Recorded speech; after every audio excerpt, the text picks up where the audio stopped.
Hey everyone, welcome back to the Majesty of Reason. I'm Joe Schmid, and today I'm joined by Dr. Taylor Sear to give you guys the ultimate guide to the problem of divine foreknowledge and human freedom. Taylor is a philosophy professor at Samford University. His work focuses especially on free will and moral responsibility, but there's some other stuff in there, like on death and time travel and things like that, so that's really fun. I've put links to all of his stuff in the description, so please check that out. And he also co-hosts the second best podcast to have ever existed, namely the Free Will Show, where he gets on the world's leading experts to give beginner-friendly introductions to debates about free will. So that's also linked in the description. Highly recommend it. But without further ado, let's just jump into the presentation.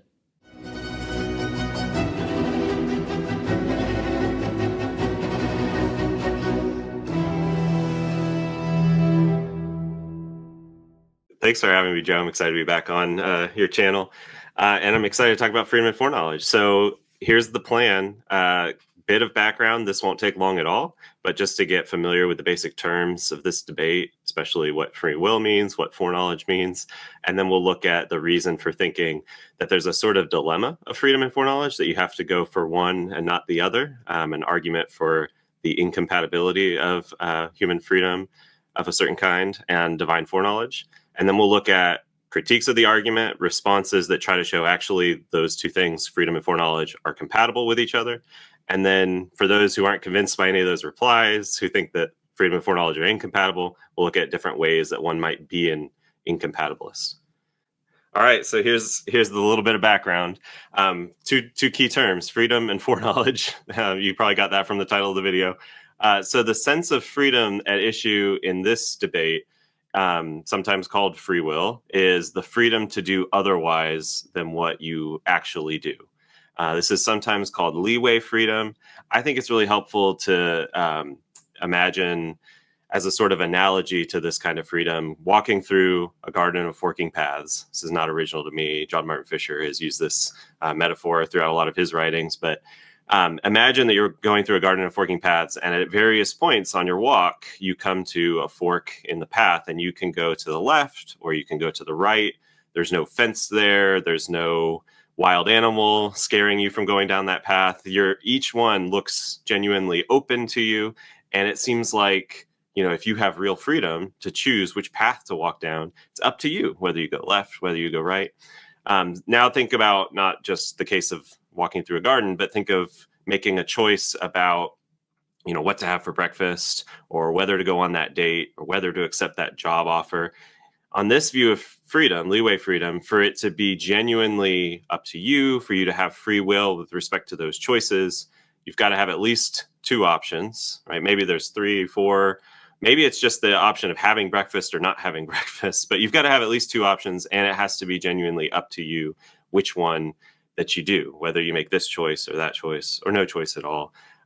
So those have to be, you have to have the freedom to do otherwise than what you actually do. So that's the sense of freedom at issue in this debate. So the question is whether, if God foreknows what you're going to do, whether you could have done otherwise, whether you have the freedom or ability to do otherwise. Yeah, if I could just interject very briefly. Mm-hmm. One important thing to note is that in other contexts in the free will debate, there are different senses of freedom at issue, right? So there's maybe a more generic sense of freedom, which is something like the ability to control our actions in a way needed to be morally responsible for them. So that's one important sense of freedom at issue in debates about free will. But here we are talking specifically about leeway freedom as you articulated it. So I just want to make that very clear for the audience. Right. Yeah, I think that's crucial. And I mean, you're really setting up where I'm going to go at the very end today, because one of the ways of being an incompatibilist is to say, yeah, foreknowledge rules out freedom in this sense, but maybe not in this other sense, like the sense required to be morally responsible or something like that. So yeah, we'll come back to that. Okay, good. So that's the sense of freedom at issue in the main argument. Now, foreknowledge. This one's a little bit more complicated, right? Here we're thinking of a personal divine being, God. Usually this debate comes up in monotheistic traditions. So, in Judaism, Christianity, Islam, some other traditions too. A lot of the kind of Western philosophical wrestling with these issues has happened in the context of the Christian tradition. And so we'll see a lot of references to Christian theologians and philosophers along the way.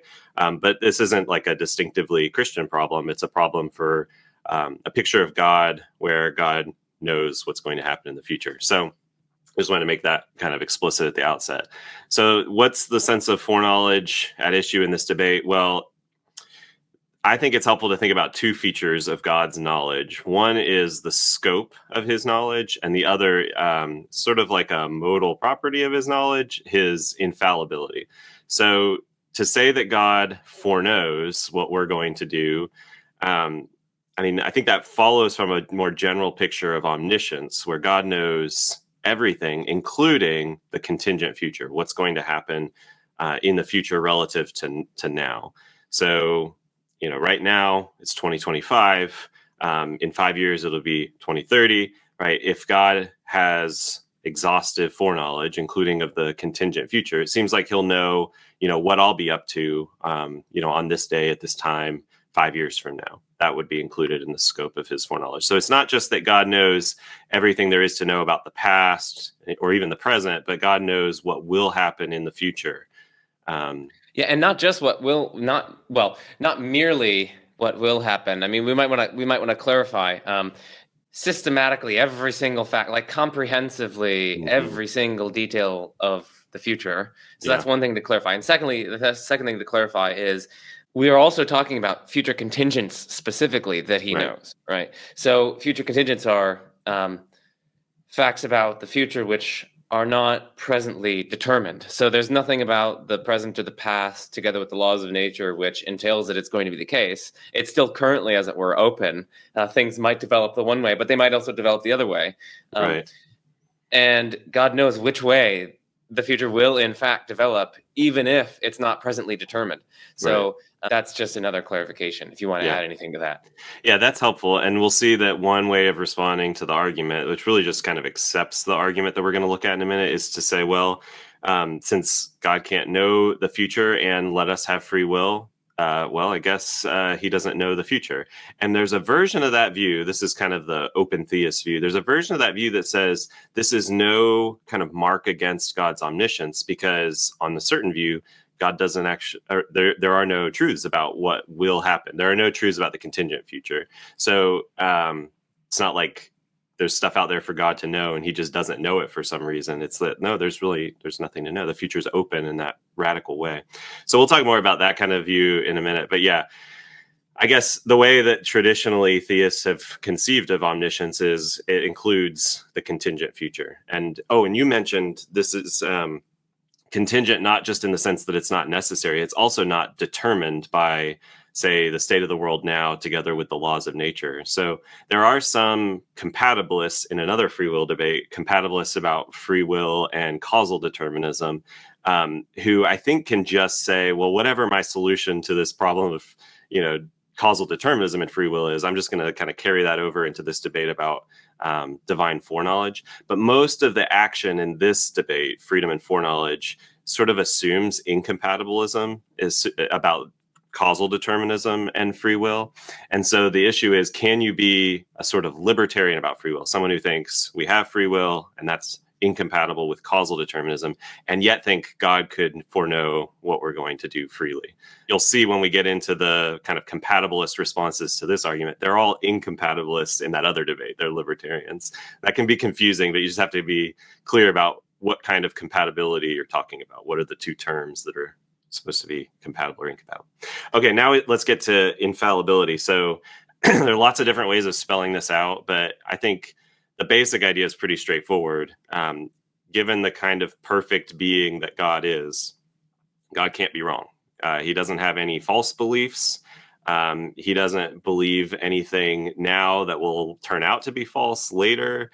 If the being that we were referring to as God turned out to have a false belief, that being wouldn't have been God, right?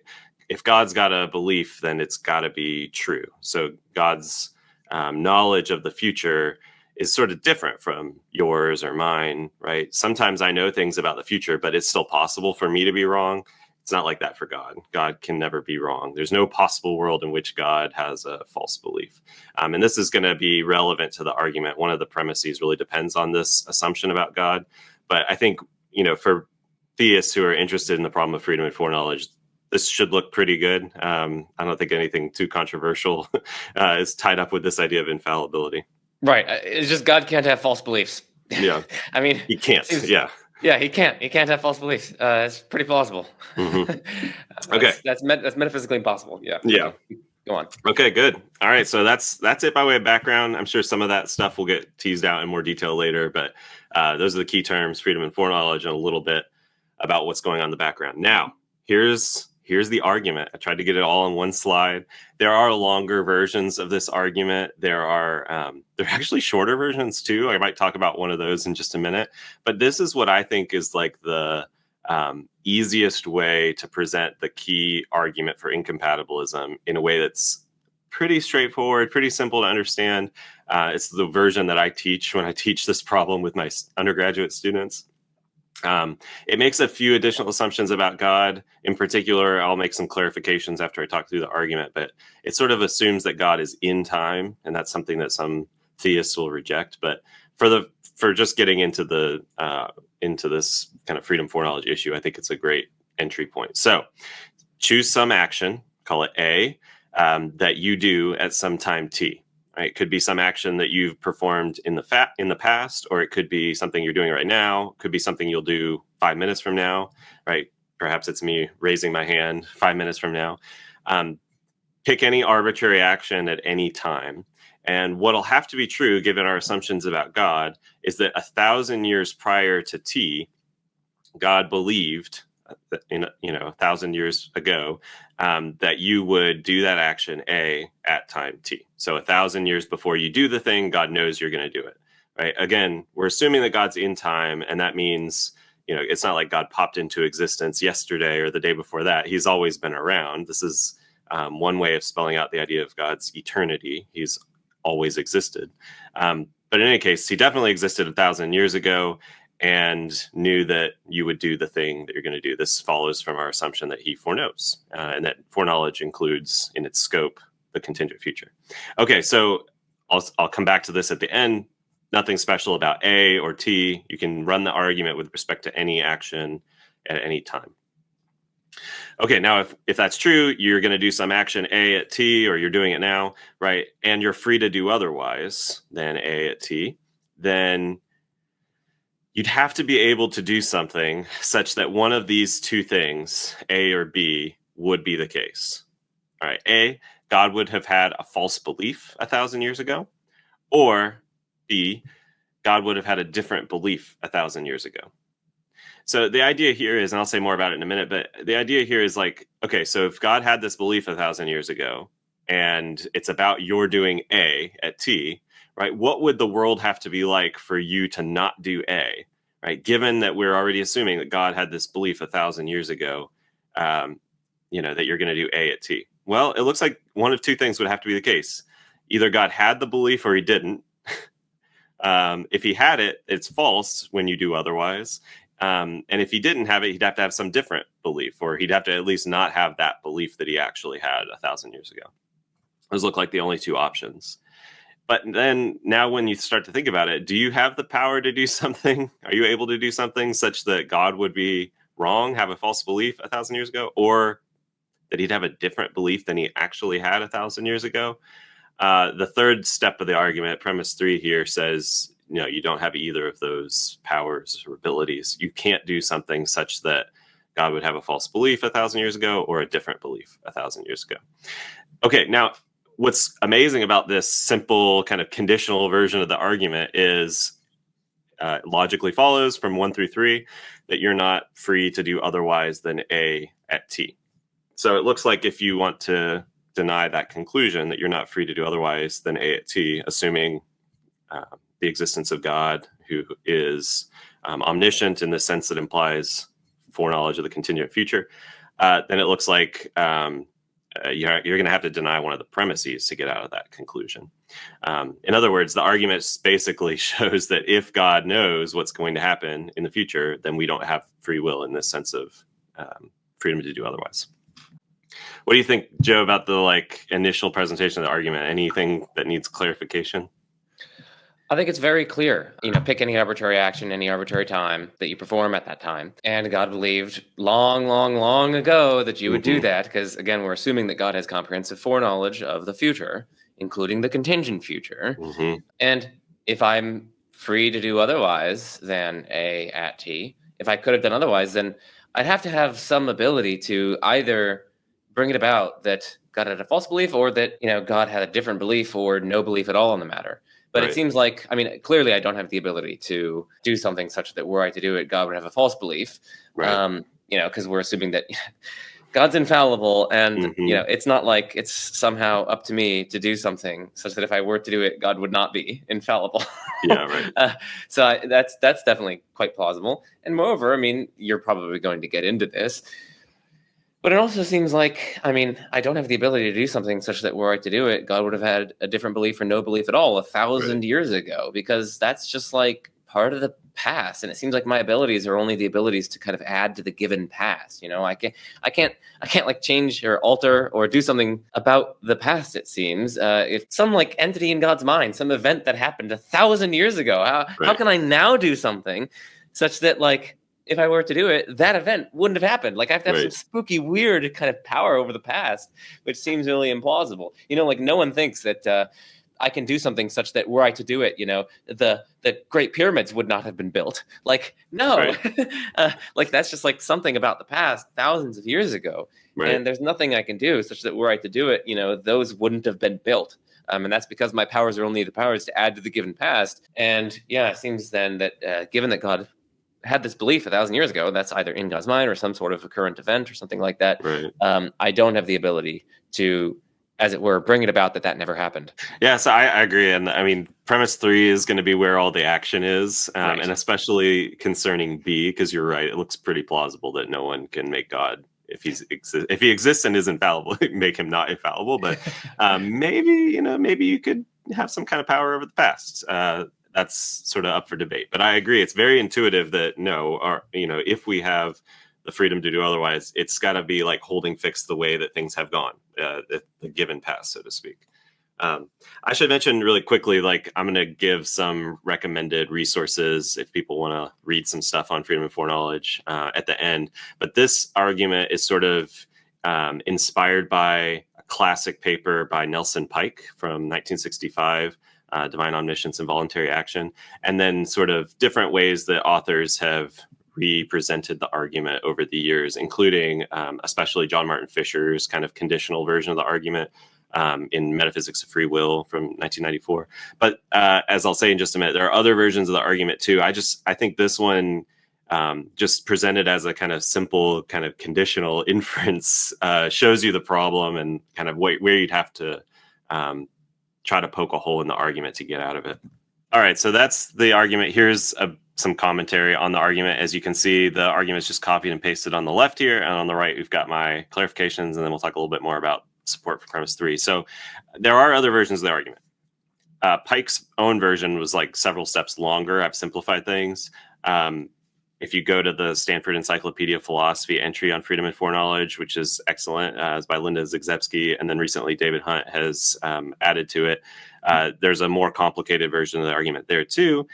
There's a simpler version of the argument that just says, with two premises, that you can get to the same conclusion. First premise, you had no choice about the fact that God believed 1,000 years ago that you would A at T. Second premise, necessarily, if God believed 1,000 years ago that you would do A at T, then you are going to do A at T. Conclusion, you have no choice about doing A at T. And now the question is, for an argument like that, is it valid? Does the conclusion logically follow from the premises? Turns out that if you formulate the argument like that with this sort of, no choice operator, as it's sometimes called in the literature, where you have no choice about blank, the question is whether the inference from you have no choice about P, and also necessarily if P then Q, does that lead to the conclusion that you have no choice about Q? And, I think it's a pretty plausible inference rule, and a lot of people are pretty convinced by it. Looks pretty good, but it's philosophy. So, of course, there are going to be people who deny it, who try to present counterexamples to it. There are different versions of the modal inference rule. I just want to sidestep all of that and look at a version of the argument that doesn't rely on that kind of inference rule, which, as you can see from the one here on the slide, there's no choice operator or necessarily, blank thing that is going to add to this question of whether there's like a modal inference being made. And Joe, I've watched some of your other videos on freedom and foreknowledge. You've talked about modal inferences. You did a whole video kind of looking at different versions of this argument and what kind of modal inferences are involved. It turns out that, like, historically, people have always wondered, does the argument really work? Because there's this confusion between the necessity of the consequent of a conditional claim and then the necessity of the consequence. And God's foreknowing, even infallibly, seems to only give you the necessity of the consequence. But if the antecedent of the conditional isn't necessary, then maybe the conclusion isn't necessary either. Okay, but you can sidestep all those questions about whether there's a modal fallacy if you just don't rely on the inference rule, which is another reason I started with this simpler version of the argument. But I think if people are interested in that kind of historical debate and about some versions of the argument today that rely on the modal principle, check out Joe's earlier videos and look at other other versions of the argument that I'm going to plug at the end. All right, so other versions of the argument. Another thing that I often hear this from students, and I think a lot of people when they first wrestle with freedom and foreknowledge, a thing that occurs to them is something must have gone wrong in the argument, because how could God, just knowing what's going to happen, take away our powers or our freedom to do otherwise? After all, God's knowledge doesn't necessarily like push us to do a certain thing or cause us to do a certain thing. It just seems like he just knows it. So how could that take away our freedom? So some people think there's no real problem here because God's foreknowing something doesn't imply that God's causing it or that his knowledge causes us to act in a certain way. Second clarification here, though, notice that there's no bit of this argument that says or even implies that God's knowledge causes our actions. The problem is really just because he infallibly knows it, it seems like things can't go otherwise than they actually will, as he foreknows. So there's nothing to do with causation there. I will say some people, Patrick Todd in particular, do think, and he's kind of inspired by Jonathan Edwards here, some people do think that if God really infallibly foreknows what's going to happen in the future, that relies on some kind of implicit causal force, right? Maybe it's not God's knowledge itself that's causing our behavior, but maybe he could only really infallibly foreknow what we're going to do in the future if it's causally determined or something like that. So some people have argued that there's a connection to a kind of causal oomph going on in the argument, but it's like maybe it's presupposed or something like that. Okay. I mentioned already, as I was stating the premises initially, this assumes that God is in time and that he exists at all times. This is sometimes called the sempiternity view. It's distinguished from the timelessness or the atemporal view of God, where God's outside of time. This is going to come up in just a minute when we look at the first compatibilist response to the argument. But you might think that one way out of the argument is just to say, well, God didn't believe anything 1,000 years ago, because that would require him to be in time. If God's outside of time, then he doesn't, strictly speaking, foreknow what's going to happen in the future. And so, the rest of the argument that's sort of assuming God's in time and had this belief 1,000 years ago, that doesn't really make sense on a different picture of God. So we'll come back to that in just a minute. But for now, I think it's worth just flagging the argument as presented here does just assume that God is in time. This is the way that Nelson Pike kind of originally formulated the argument. But as we'll see, there's some question about whether putting God outside of time actually helps, because there might be another way of running the same argument with God being outside of time. Okay, and then lastly, I'll plug another video of Joe's. You've got a whole video with Daniel Rubio on Molinism. Highly recommend people check that one out. One thing you'll notice, I watched that video. I don't think y'all talked about the freedom and foreknowledge issue much at all. Molinism doesn't really help with this argument. And most people have recognized this. Joe, since you mentioned the free will show earlier, we had a whole episode on Molinism where we talked to William Lane Craig, who's a proponent of Molinism, but even he acknowledges that Molinism is not a response to this argument, the freedom and foreknowledge challenge. Rather, Molinism's about how God could sort of govern the world, or it's a view of his providence that assumes that there is some solution to this problem, perhaps, So it's sort of going to have to inherit one of the other replies to the argument, and then Molinism is just an additional set of claims. And whether they're, whether that's a good package of claims to accept or not, I'll let y'all go wrestle with Daniel Rubio on that one. Right. I mean, one thing that I wanted to say on these clarifications does have to do with the argument nowhere saying or implying that God's knowledge causes our actions. Yeah. I just want to sort of emphasize that for the audience. Every time I talk about freedom and foreknowledge on my channel, I get the hordes of commenters saying it doesn't cause our, it doesn't cause our actions, and I'm like, oh my goodness, nowhere. For the audience, nowhere does the argument say that God's beliefs or his knowledge causes our actions. That's not what it says. And it's not even implied by the argument. The driving force here behind the argument and the conflict between divine foreknowledge on the one hand and human freedom on the other is this thought that in order for us to be able to do otherwise, we would have to be able to do something such that if we were to do it, either I could make God fallible, or else I'd have to have some sort of strange, spooky power over the past. I'd have to be able to bring it about. I'd have to be able to do something such that were I to do it, the past would have been different. Like a different belief would have been in God's mind 1,000 years ago, or some sort of different occurrent mental event would have had to have happened 1,000 years ago in God's mind. And just as I don't have that kind of power over whether or not the Battle of Hastings occurred, I also don't have any power over whether this event in God's mind occurred 1,000 years ago. So anyway, I'll turn it over to you. Yeah, that's great. I mean, what you just said really is the support for the third premise of the argument, right? One is the first premise of the argument is just suppose that God exists, that he foreknows the continued future, and that you're going to do a certain action, right? So it's like there's nothing to deny there unless you're going to say, oh, it doesn't make sense to say God's in time. And we'll come back to that in a minute. The second premise looks just airtight. How could you do otherwise, supposing that one is true, without making God wrong or have a different belief, given that he in fact had that belief 1,000 years ago? So again, the actions at premise 3, and it looks like to deny premise 3, you'd have to say you can make God wrong, or you have this mysterious power over the past. You can do something that would maybe not change the past, although some people do put the motivation that way. You would have to do something such that were you to do it, the past would have always been different. So again, this gives up the idea that our freedom is just the freedom to add to the given past. In other words, and this is the way I put it here on the slide, this gives up the principle of the fixity of the past, which basically, there's different ways of spelling out this principle, but basically says our freedom is just the freedom to add to the given past. You can't do something that would require the past to have been different. So yeah, that's the support for the third premise. And again, 1 through 3, if those are all true, it looks like conclusion 4 follows, you're not free to do otherwise than A at T, and there's nothing special about that action or that time, so the argument will generalize if foreknowledge, then no free will. So again, this is a reason for thinking that freedom and foreknowledge, as we've described them, are incompatible with each other.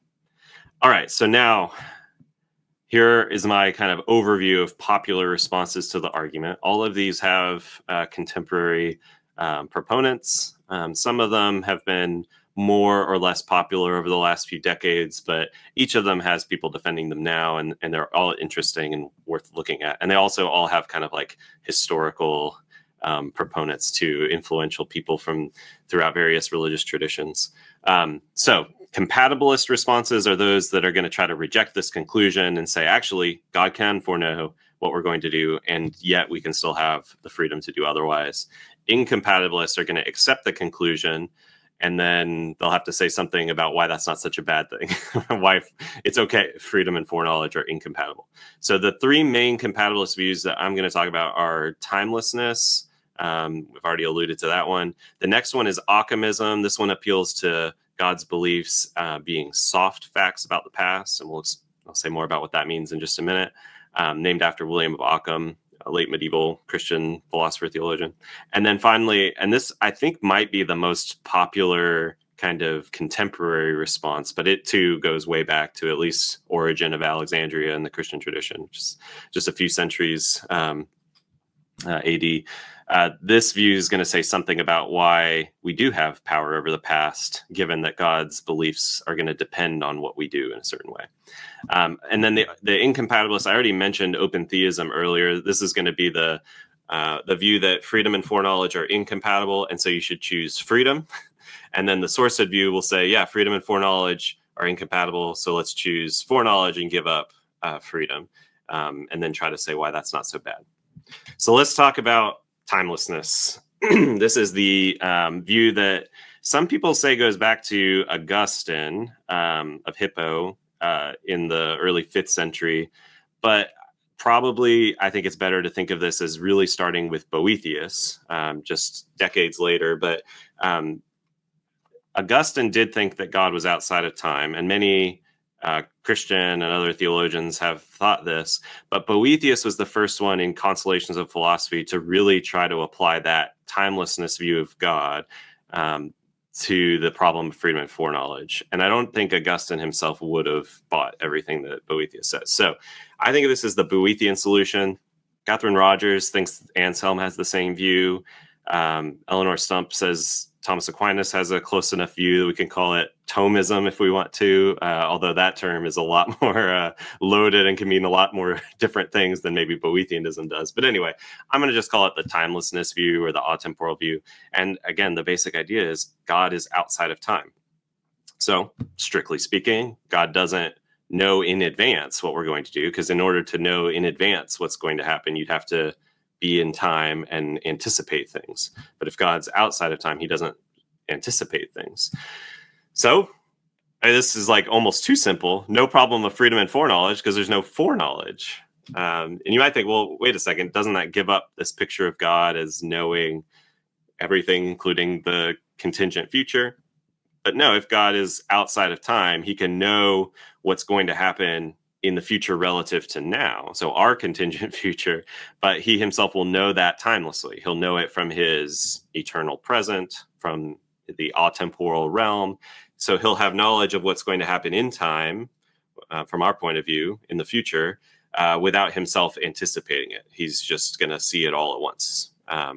I like to diagram this for students. They get kind of annoyed because I just basically draw the same diagram every time I'm talking about God and time. But like, imagine a timeline with all these different points on it. And then imagine kind of circling that. It could be infinite in either direction, but just circle that and then draw God outside of that. And then draw these little lines connecting God to all the times. There's some kind of connection between God and time, or we could say times, all the individual times, but it's not the kind of embedded connection.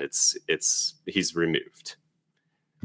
And Joe's probably going to say, why should we think that God is outside of time? Well, that, yes. But also, I mean, my view on this is that it depends, pardon the pun, it depends on the dependent solution. Because, well, anyway, I think like the fixity of the past, there are plausible versions of that where it's more so like the fixity of the independent. And if God's timeless beliefs are not dependent on the goings on in reality, it seems like they're going to be just as much of a constraining factor or constraining condition on what I can do, such that in assessing what I can do, we would need to hold it fixed. So we would have to hold fixed God's timeless beliefs. And then I wouldn't ever be able to do otherwise. So that's my main worry for the timelessness solution, is that I think it depends on the dependence response. But also, I mean, you're just bringing in some pretty hefty metaphysical views. I think it probably requires four-dimensionalism, I think. Anyway, so I'll just turn it over to you. There are challenges to God's being outside of time, which I've covered on my channel. So, okay, good. Yeah. So basically, any challenge to God's being outside of time is going to challenge this application of that view, right? Personally, I am a theist. I'm a Christian, and I do think that there's something to be said for this view that God is timeless. But like you, Joe, I don't think it's going to help with the problem of freedom and foreknowledge, because it just relocates the problem. And so you're really going to need a different response to the problem.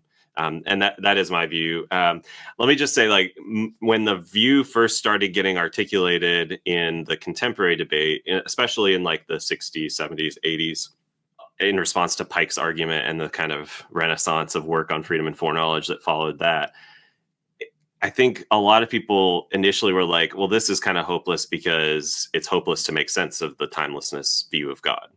But I don't know. Like, to me, yeah, maybe. And maybe that's where the debate, that's one place where the debate can happen. But I guess the worries that I'm more interested in are more about the application of that view. So it's just kind of grant to the timelessness theorists the timelessness view.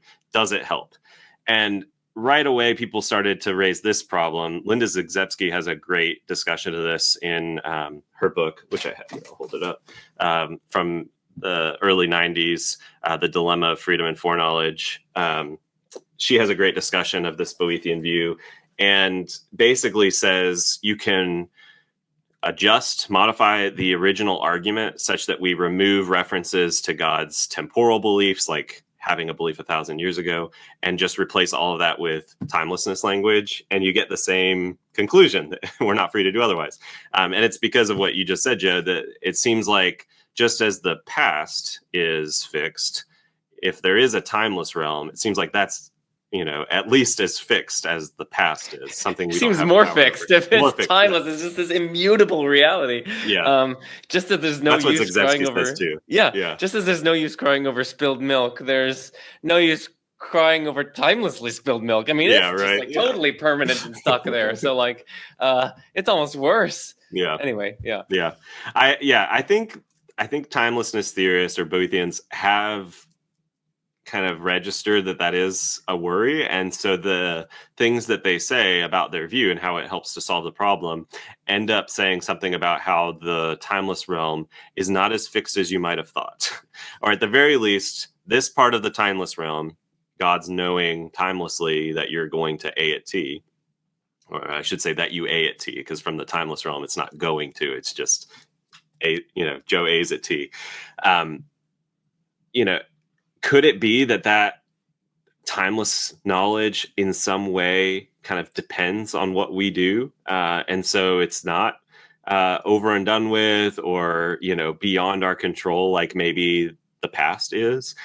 Eleanor Stump, and in a couple papers with Norman Kretzmann, has done, I think, the best work articulating the notion of God's timelessness, and also how God can relate to time if God's timeless.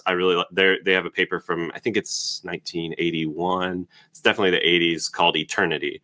And that's, I think, if you're interested in this topic, it's like one of those must-read papers, but also give yourself like a day to work through it because it's tough. But anyway, it's a great paper. Recommend it there. And then in follow-up papers, sometimes with Kretzmann, sometimes on her own, Stump will say things like that, we do have a power over God's timeless belief. So even if God timelessly believes that you A at T, right, you're free to do otherwise. And had you done otherwise, God would have timelessly believed not A about T or whatever. Okay, so this gets into my second worry, which is really just like a follow-up to responses to the first worry. It looks like this depends on the dependent solution, as you put it, Joe. And I have a couple papers on this. One thing that's a little bit, I think, underexplored. Joe, maybe you should explore this, because I think you put it on a comment on another video I did on the timelessness solution on another YouTube channel. But it looks like one of the main reasons to be a timelessness theorist is like the, I don't know, classical theist, perfect being conception of God, where God's not only outside of time, but is also immutable, simple. So God is really identical to his knowledge in a certain way. And once you go for that whole package, which, real Thomists like Eleanor Stump do, it looks really odd to say that God's knowledge, God depends on our contingent actions. That sort of gives up the aseity or the independence of God. And I think that's a big problem. I mean, I kind of flag it in a couple footnotes, like, you might see a little tension here with some other kind of Thomistic beliefs if you're Eleanor Stump. But I don't think that like people have recognized, well, maybe there's still not, I mean, maybe not everyone sees that there's a dependence on the dependent solution here. But if you have to go the dependence route, and I think Eleanor Stump is fine with doing that, it does look like there's a kind of tension with other classical theist commitments. So yeah, that's sort of where things are as I see it, state of the contemporary debate on the timelessness view. I think that's good. Let's just move on to the next one, which I believe is the soft fact, hard fact distinction. Yes. So to give another kind of historical Christian philosopher theologian name here, William of Ockham proposed that there's a distinction between facts, certain kinds of facts about the past. So we've talked a little bit about about the principle, the fixity of the past, about how the past is over and done with. But what Occam did was he said, well, we've only really, in our examples here and in talking about the principle of the fixity of the past, we've only been talking about a certain kind of fact about the past, what he calls hard facts about the past. So like that the pyramids were built, that a certain battle happened, that God had a certain belief 1,000 years ago. Occam says, wait a second, that last one was different from the others. He says some facts about the past are soft. All right, so here's a soft fact about the past. So Ronald Reagan was elected in 1980. It turns out, that is over and done with. That happened in 1980. It's all about 1980. But now consider this fact about 1980. Ronald Reagan was elected president 45 years before we recorded this video. Right now, you might think, okay, that fact is kind of about 1980 because it talks about Ronald Reagan being elected president then, but it also is about the future relative to 1980. It's about 2025 as well, right? Being 45 years later. So, for a fact like that, is there anything that you could do, say in 2024, or even just like a few minutes before we started this call, right? Is there anything you could do such that that fact wouldn't have been a fact? Arguably, yes, right? Even though it does turn out that it is a fact that, Ronald Reagan was elected president 45 years before we're on this video. It still seems like the sort of thing we could have made not a fact. Whereas, neither of us were around 1980. Could we have done anything such that Ronald Reagan, wasn't elected in 1980? Arguably not. Not without some, well, this would be a whole nother discussion about time travel, but not without a time machine and some other resources maybe. Okay, so the basic idea is there's some facts about the past that are all about the past and that are fixed. They're over and done with. Nothing you can do about them now. So pyramids were built. Reagan was elected president in 1980. Okay, but there are other facts about the past that are not all about the past. They're not kind of purely about the past. They are temporally relative, we might say. They're about other times as well. And if those other times that these facts about the past are also about lie in our present or future, then maybe we have some power to prevent them or to make it so that they weren't facts, if that makes sense. So, okay, that's the distinction. I think most people are fine with there being some kind of distinction here because there's, with these soft facts are these like, they're kind of like, I don't know, they're sneaky facts. They're not really all about the time in question. They're trying to sneak some extra stuff in.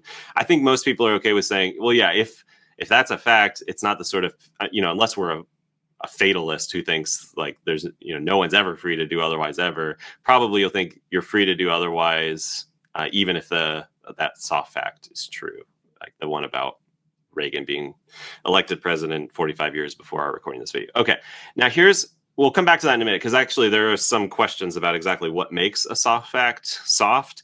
But Occam's kind of key move was to say not just is there this distinction, but God's beliefs, say 1,000 years ago, about what will happen now in the contingent future, relative to his beliefs, though facts about his beliefs are soft facts about the past. So whereas the way you described it earlier, Joe, God's having this belief 1,000 years ago, that event seems like something that's back there in the past, or maybe we could think of it as his being in a certain mental state. It seems like it's over and done with, can't do anything about that now. What Occam said was, no, actually God's knowing 1,000 years prior what you'll do is soft, just like Reagan's being elected president 45 years before you're getting on this call is a soft fact about 1980. Okay, so that's sort of the distinction and how Occam puts it to work. A little bit more depth would, we'd have to get into how exactly Occam would sort of tinker with the principle of the fixity of the past. But the basic idea is, it's only the hard past that's over and done with. And since God's beliefs aren't part of the hard past, we don't have to hold those fixed when assessing what we're free to do now. And so we can have God can have perfect foreknowledge of the contingent future, and we can have the freedom to do otherwise because God's beliefs are soft in the relevant way. That's like, wow. Ockamism is a complicated response to the argument, but that's like a 5-minute version of it. Okay, so I think there are two worries here as well. There's probably more than two worries, but the first one is the one that's been most widely discussed in the literature, kind of following this Nelson Pike renaissance of the problem of freedom and foreknowledge in the 60s and then all the way through the 80s, really. Ockamism was the like main game in town. It was the most popular response to the argument that Pike gave. Philosophers like Marilyn McCord Adams did things to sort of resuscitate this Ockhamist distinction and try to put it to work. But one of the things that surfaced by the end of the 80s and then into the 90s and beyond, really, is just there doesn't seem to be a clear and non-problematic way of distinguishing soft facts from hard facts about the past. In other words, it's really tricky to provide a criterion for soft facthood.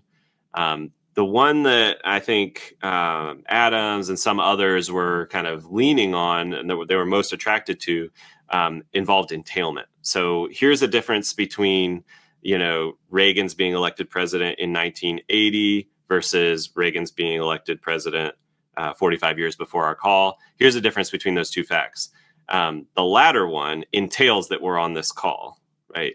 If Reagan was elected 45 years before we were on this call, it follows that we're on this call here in 2025.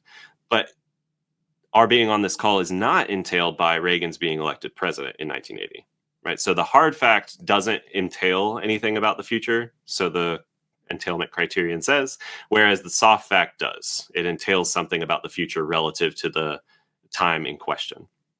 Okay, so that's the sort of popular view about what could distinguish hard and soft facts.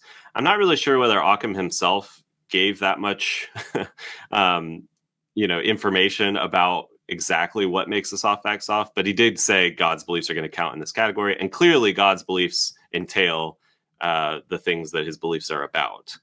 Given his infallibility.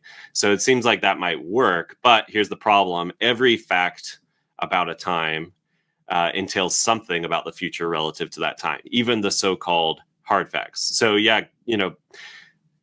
Reagan's being elected in 1980, it might not entail that we're on this call, but it does entail that he's not elected president in 1984 for the very first time. That is entailed by his being elected in 1980. So there's some kind of entailment about something in the future relative to 1980, even if this sort of negative claim that he's not elected president for the first time at the subsequent time, that's still entailed by this alleged hard fact. And so, it seems like this criterion gives the implication that actually every fact is soft. Even the seemingly hard facts about the past are soft. Another problem, and I think, Patrick Todd has developed this one in some detail, in a paper from 2013 about soft facts and ontological dependence. I think that's the title. It looks like entailment is sort of the wrong starting point anyway. And I think Patrick is, he's part of a newer generation of philosophers who are more interested in things like grounding and supervenience and other metaphysical relations that aren't just entailment relations. So I think he was kind of just tapping into changes that have happened in philosophy since the 80s. But, think about it this way. Suppose that God not only knows what's going to happen in the future, but suppose that God intends or decrees everything that happens in the future. So this is part of some pictures, including some Thomistic pictures, but a lot of people associate this view with like Calvinism or really, really strong views of God's providence. Suppose that God just decides what's going to happen in time and he intends it, he decrees that it will happen. Well, God decreeing before the foundation of the world that we're on this call today entails that we're on this call today. But if anything is a hard fact about the past, God's decreeing that it happens seems like something that's over and done with that we can't do anything about. And so, entailment just gets the whole notion wrong. Another way of putting it is like entailment is too thin of a notion. It doesn't capture the kind of asymmetry that we should want between God's beliefs and our doing things if we're going to preserve free will. Yes, this is just totally correct. I mean, there's no debate. I mean, I'm sorry, but that's immediately my thought. It's like, I mean, I think ultimately this is going to probably depend on the dependence response yet Yes. again, Yeah. because the best criterion for soft facthood is explanatory dependence. Clearly, Right. I mean, we learned this since the hyper-intentional revolution. We shouldn't be working with these intentional notions to do Yeah. metaphysical heavy lifting, mere entailment. I mean, another thing here. It's like, suppose necessitarianism were true. Like every fact is a necessary fact. It's just suppose we discovered that. Well, then that would also mean that every fact is a soft fact according to this account, because every fact would then entail stuff about the future. Yeah. So, but that seems wrong. I mean, even if necessitarianism were true, there would still be like hard facts about the past. Yeah. So. Right. I think that quite just clearly tells us that we need to be working with explanatory notions here rather than Right. mere modal connections. Anyway, I just think that's totally correct. Yeah, I'm with you on that. And I think, in that paper by Patrick Todd that I just mentioned, you can sort of see exactly what's going on in that shift. And, people are skeptical that they're going to have to appeal to this notion, to an explanatory or stronger notion of dependence. I'd encourage them to think through the details of that article. But I mean, that's basically where things are now. It looks like the best way to develop the Ockhamist view is to go in for a stronger notion of soft facthood that appeals to dependence. But then once you go there, it starts to look like, well, what exactly is this hard fact, soft fact distinction doing? Aren't we just saying God's beliefs depend on what we do rather than the other way around? Which is basically a line from Origen of Alexandria, who I mentioned earlier, and that the dependence view is going to appeal to. Okay, let me just mention one other thing really quick. I don't even know if this is necessary, but since I keep giving two worries, here's one more worry. God's beliefs aren't soft. Like you might try to give a criterion of soft facthood that implies that God's having a certain belief is a soft fact about the past. But look, even God, being in a particular mental state at a time where the content of that mental state is sort of already there in their head, so to speak, like that's not the sort of thing like, these temporally relational facts, Reagan's being elected 45 years before we're on this call. It's not the sort of relational thing. It's just all about the past. And so again, you can sort of sidestep this issue by just saying, okay, well, we don't have to worry about hard, soft facts. We can just talk about God's beliefs depending on what happens in the future. But I think here's a reason to say that and to give up completely on the whole the hard, soft fact distinction. It just looks like God's beliefs, God's mental states aren't the right sort of thing to count as soft. And that's where I think Occam might have made a mistake. Yeah, I find that plausible, although at least in defense of these sorts of views, or the people who go in for these sorts of solutions, you could try to develop a view, which I don't find terribly plausible, but like, listen, it's an option and it's hard to like decisively refute, where it's kind of like content externalism as applied to God's beliefs, even in the past. So like somehow, like the content of his belief just is given by the fact itself. Like it just is the fact out there. And I mean, maybe that would be a bit odd if the future doesn't even exist yet. Let's say if we're, presentists or growing block theorists, like God in the past has this belief with a content, and the content is constituted by the relevant, either events or facts in the future, but they don't even exist yet. Then that would be odd. But maybe you'll have to combine this with some kind of four-dimensionalism, or maybe you'll just have to bite that odd bullet. And I mean, content externalism itself might seem kind of implausible, but I mean, what do we think is a kind of prime example of our knowledge? Well, like, hey, my knowledge that I have hands right here, and arguably, if we're direct realists, like that puts me in like direct touch with my hand, and my hand is literally like a constituent of my perceptual experience there, right? Like that's just, it's like directly presented to me. And so maybe we think like that's an example of a kind of cognitive perfection where the external reality is like itself a constituent of either your belief or your representation or your experience. And maybe given that that's a kind of very cognitively perfect way to be, and God's wholly cognitively perfect being, we might think that all of his knowledge is just like that kind of direct presentation of the external object. And so then the content of his belief really would just be that super externalistic kind of thing. Again, you might think, how could you be directly presented with something that doesn't exist? Yeah, then arguably this would require four-dimensionalism. But anyway, those are just some. So bad.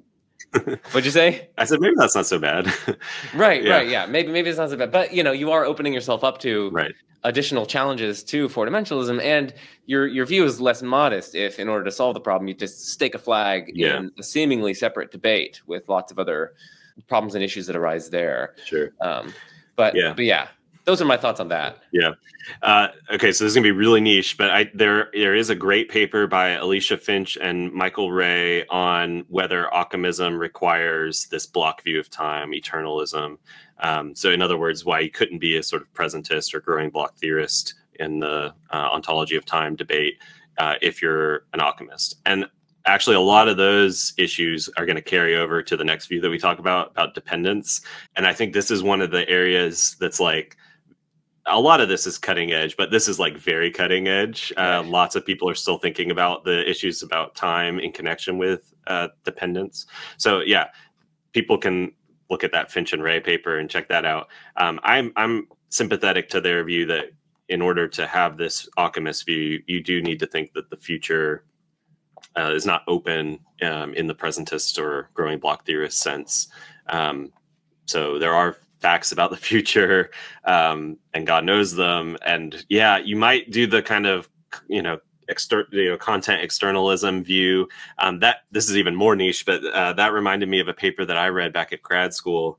It's part of this anthology, God, Foreknowledge and Freedom, edited by John Martin Fisher. But there's a paper that's in there by Joshua Hoffman and Gary Rosencrantz called Hard and Soft Facts. And they basically make that move, develop that idea, modeling God's knowledge on the kind of content externalist picture.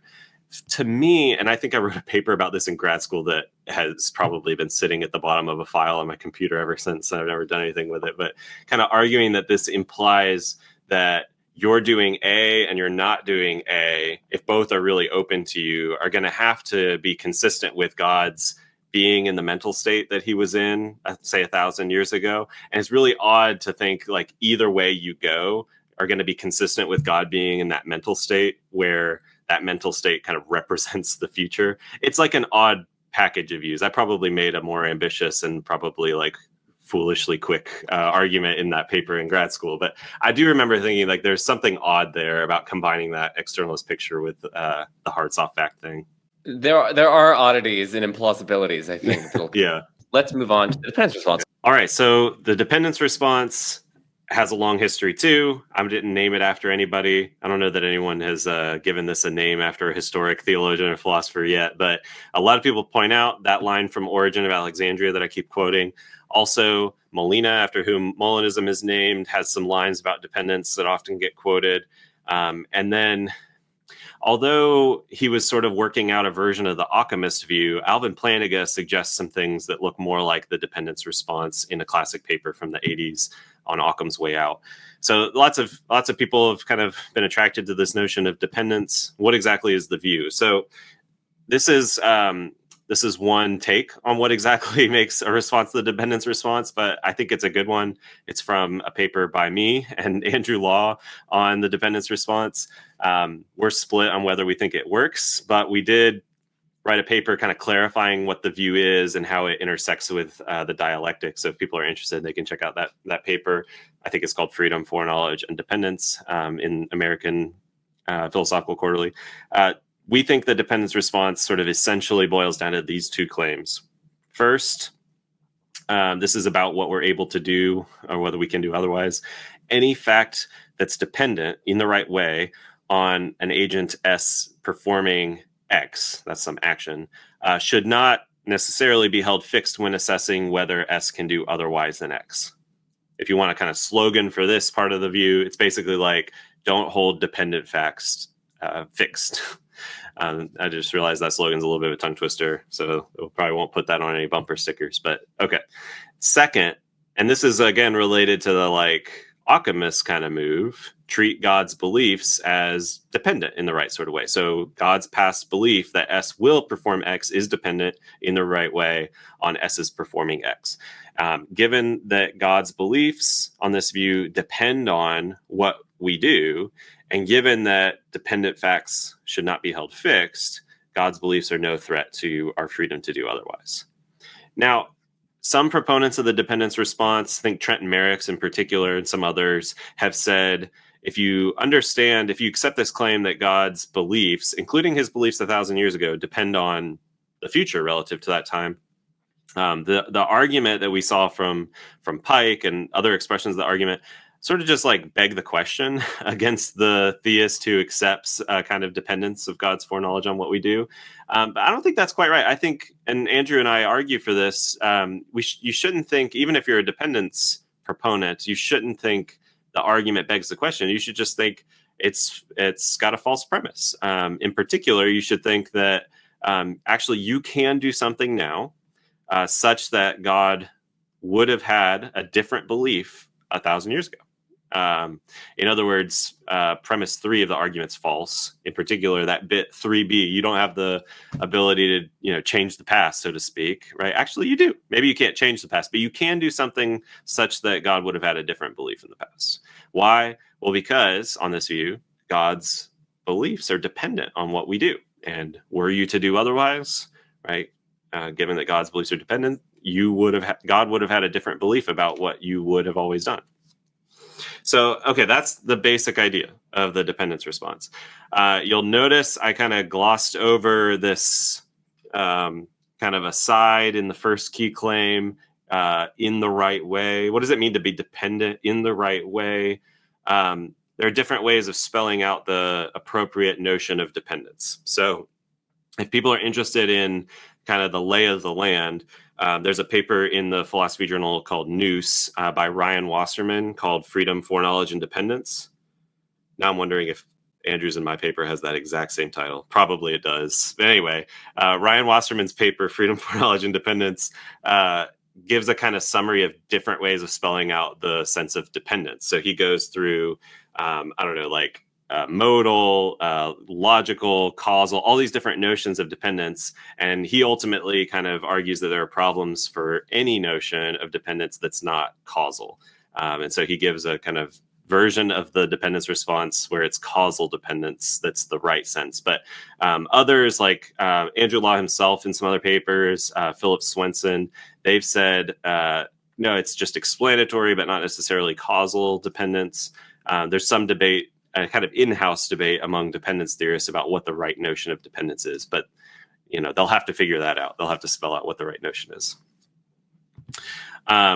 Okay, I already mentioned this a little bit. Andrew and I in that paper where we articulated the claims in this way, we were interested in showing that there's no sort of dialectical impropriety in the dependence response. So for one thing, the dependence theorists should not accuse the argument itself for incompatibilism of begging the question. But some people have said, well, the dependence response actually begs the question. It assumes that we have the freedom to do otherwise. And what Andrew and I say is you should think about the dependence response this way. The dependence proponent is saying, if we did have the freedom to do otherwise, absent God's foreknowledge, adding God's dependent foreknowledge into the picture wouldn't take away our freedom. And so there's no sort of dialectical impropriety. There's no begging the question or assuming the very thing that the argument is calling into question. We can get around that problem.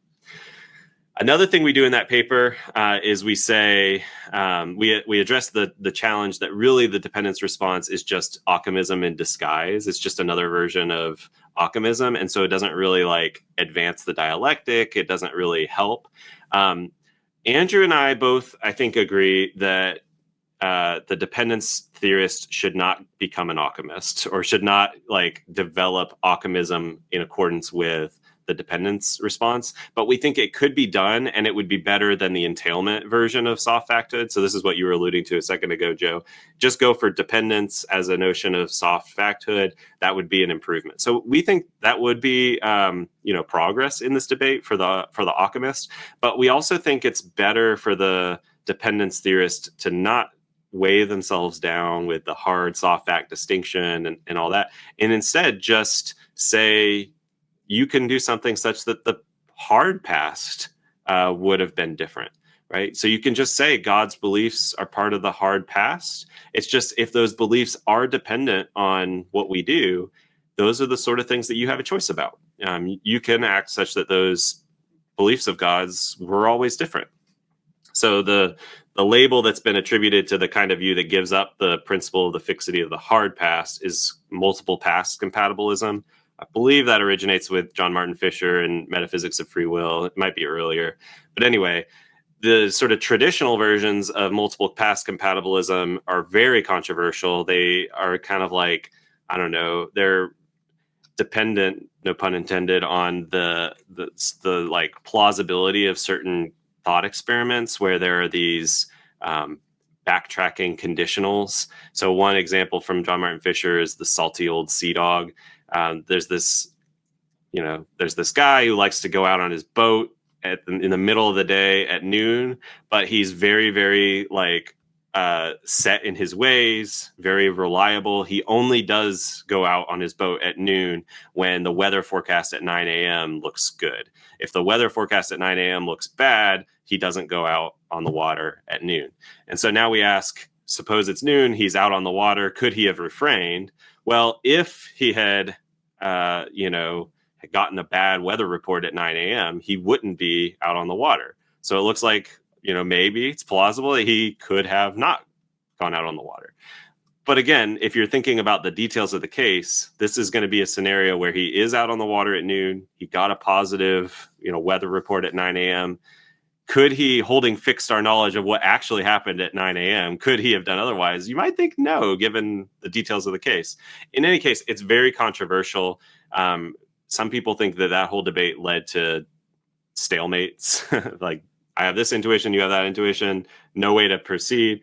But one thing that Andrew and I point out is if you go the dependence view, you can say, we don't have to hang anything on these weird backtracking, counterfactual, thought experiments. We can just say God's beliefs depend. And so that's what makes it such that you could have done something such that the hard past would have been different. So it advances the debate that way too. So, okay.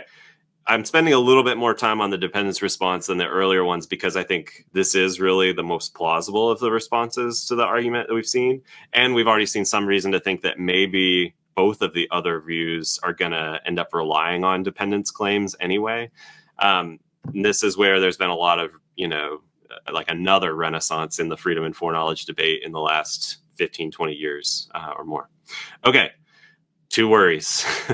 One, this is really just a kind of pushback against the initial proposal, I guess. This does reject the fixity of the hard past. And it's intuitive that whatever freedom we have, as we've already been saying, is freedom to add to the given past. And since the dependence theorist is going to reject this, that looks like, it looks like a bullet to bite. It looks like maybe there's a kind of implausible commitment there.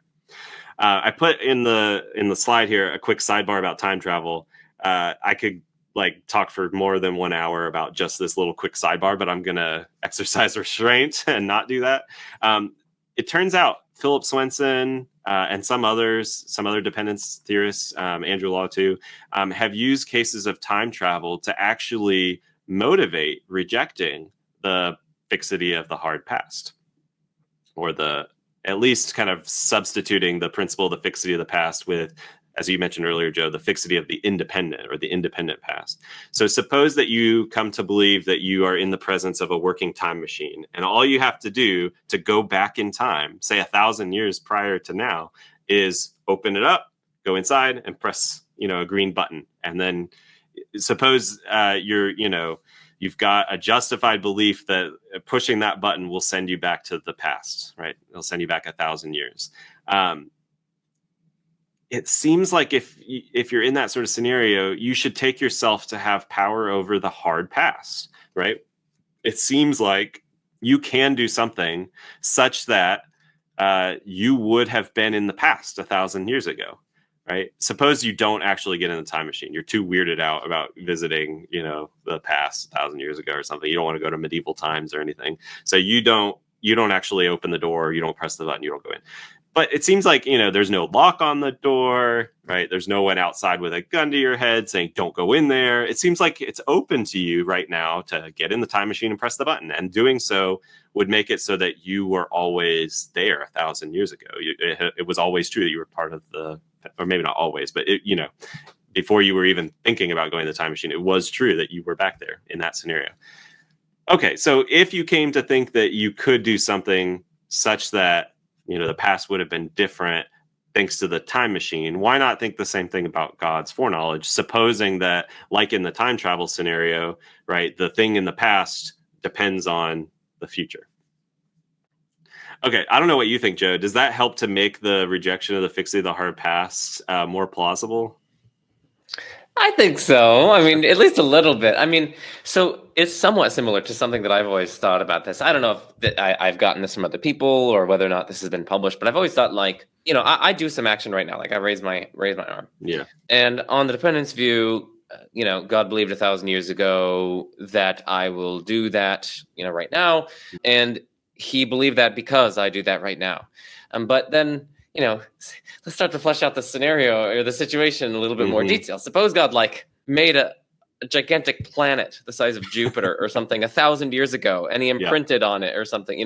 He just somehow wrote on it that I'm going to do what I'm going to do, and so ultimately the planet's there because I'm going to do what I'm going to do. It starts to seem implausible that I have power over whether or not there's this Jupiter-sized planet 1,000 years ago. I find myself born onto the scene, and I read, I might read in a textbook, there was this planet 1,000 years ago, and somehow I have the ability to do something such that that planet never existed. What?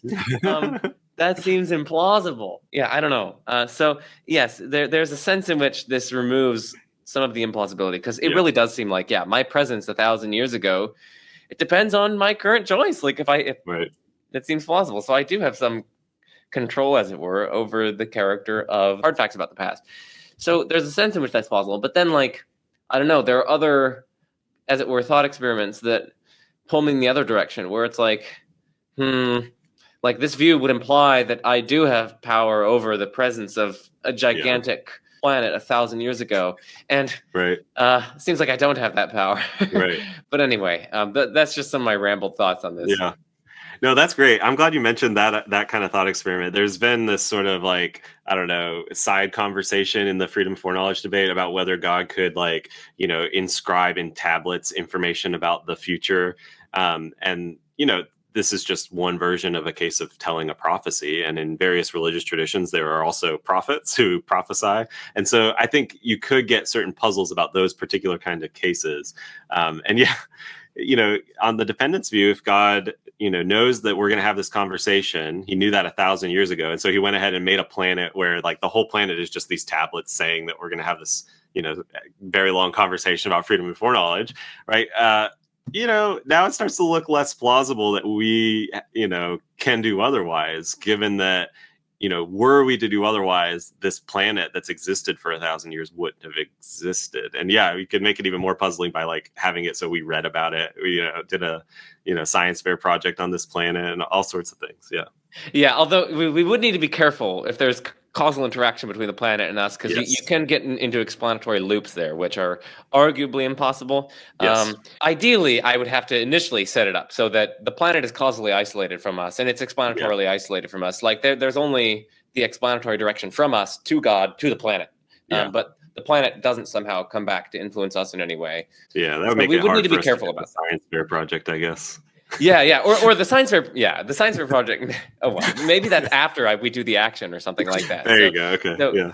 So we were learning that back then, 30 minutes ago, we had this power to bring it about that there was no planet or something.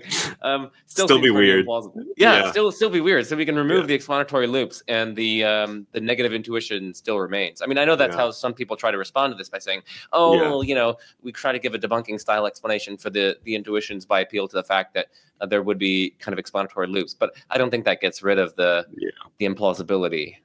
Right. Yeah. Actually, Andrew Law has a great paper on explanatory loops and the dependence response. He's mostly focused on a case from another paper from Patrick Todd, where I think it's God punishes someone because of something they're going to do in advance.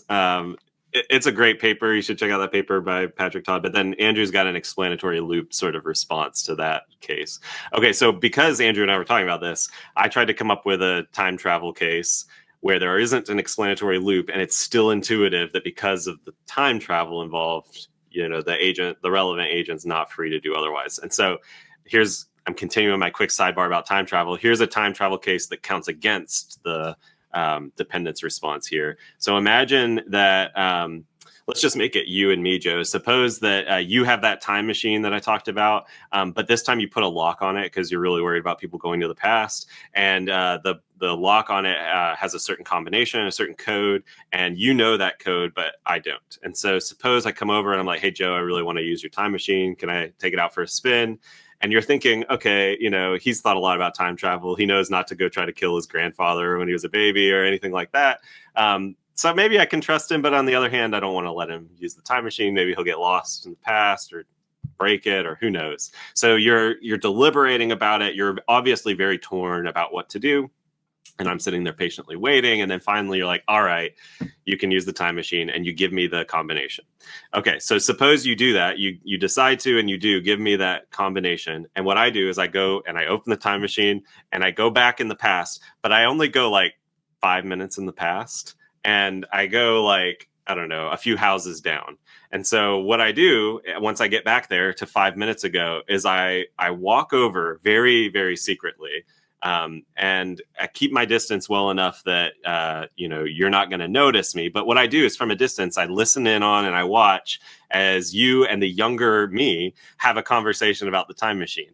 And so, lo and behold, I get there, I'm watching. Younger me says, hey, Joe, can I use the time machine? And you're deliberating about it. And as I'm watching, as my older self in the distance, I'm thinking, oh, I know what he's going to do. He's going to give me the combination, right? After all, right, you have to, in order for me to get the numbers, to get in the time machine, and to go back and watch in the first place, right? Imagine what would happen, what would have to happen if you didn't give me the numbers, like if you decided not to, right? I wouldn't be able to get into the time machine, and so I wouldn't be able to get back to the past, and so I wouldn't be there watching from a distance. But I am watching from a distance, right? So as I'm there, as my older self watching this conversation happen and then watching you deliberate, I am certain that you are going to give me the numbers to the combination, right? I'm certain that you're going to tell me the truth, that you're going to let me use the time machine, right? And yet my knowledge of and my certainty about what you're going to do depends on you're actually giving me the numbers, right? After all, the reason why I'm there watching in the first place and know that you will give me the numbers is because I've experienced you doing it, right? And my presence there in the past, given that I'm a time traveler, depends on you giving me the code. Okay, so why is this relevant? I think it's fun because it's a time travel story, and I love time travel stories. But here's how it applies to the dependence response. According to the dependence response, because older me and my knowledge about what you are going to do, Joe, because that's dependent on your doing the thing in question, giving me the correct combination, it's not the relevant sort of fact to hold fixed when assessing whether you're free to do otherwise.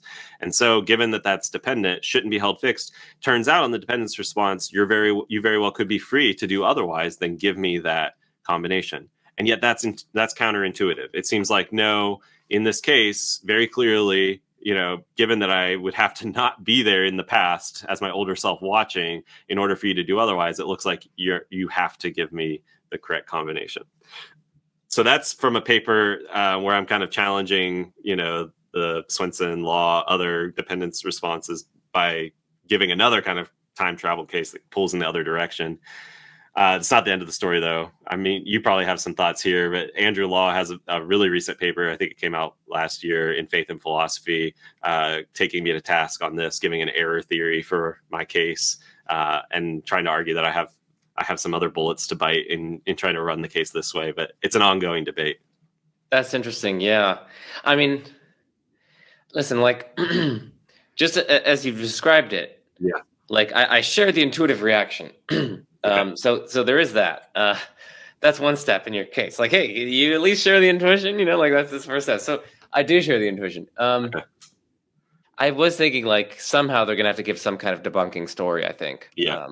I think the details of that. I mean, it might vary by what sort of debunking story. Do you remember which one he gives, Andrew Law? Yeah, he says there's a distinction between epistemic possibility and agential possibility. And he Right. says in this case, my like certainty, my non-nervousness about you're telling the truth, giving me the correct combination is tracking epistemic possibility and not agential. And so, that's relevant to whether I'm nervous, but it's not relevant to whether you're free to do otherwise. I think I might be not getting all of the details right, but yeah, that's from that faith and philosophy paper. That's a response to my faith and philosophy paper. Hmm. I guess Yeah. I haven't really thought too much about this yet, and I'm still just catching up on all these recent papers on freedom and foreknowledge. But I guess I'm inclined to think that's not going to work, and maybe I have to think about more exactly why. But it seems like in this case, it's not mere epistemic possibility that's at issue. It's more like the grandfather paradox sort of scenario where, my doing otherwise than failing to kill my grandfather would be like self-undermining or something that's more clearly related to agential possibility and not epistemic. But that's just a really rough first thought. That's similar to my rough first thought, which was just that I don't know. It seems like I can kind of clear-headedly make this distinction. So, like, oftentimes when people respond to these sorts of debunking style or error theoretic responses to appeals to intuitions, when people are responding to that, they'll be like, "Well, hold on a second. Like, no, like I can kind of clear-headedly tease these things out, and when I very carefully attend to the distinction, I still have the intuition, and it seems to be tracking even upon careful, close reflection, the one that you're saying I'm not tracking, and I'm tracking the other one. And so, like that would be my initial first response reaction to this, where it's like, no, I can very clear-headedly make the distinction between epistemic possibility and agential possibility, Right. and I can attend to their difference and which one of these are operative in my intuition in the case, and I'm not confused. I mean, that would be my first response, I think. Yeah. But this is interesting. This does seem to be as though it's the edge of the literature. That's right. Yeah. If the literature is a growing block, this is the cutting edge. This is right. Exactly. Yes. Oh man. See for the audience, you guys are getting cutting edge philosophy on majesty of reason. Yep. And I'll say this too. Andrew's paper doesn't just give that kind of error theory. He also gives some reasons to think that my view is counterintuitive. So even if you didn't buy his error theory, it might be that he sort of levels the playing field by showing that I'm committed to some things about time and about asymmetry of past and future that look pretty implausible or something like that. So anyway, I encourage people to check that out. Yeah, and for the audience, I mean, that's another way. So I like these, as it were, meta dialectical points where I help teach people to do philosophy well by virtue of these conversations.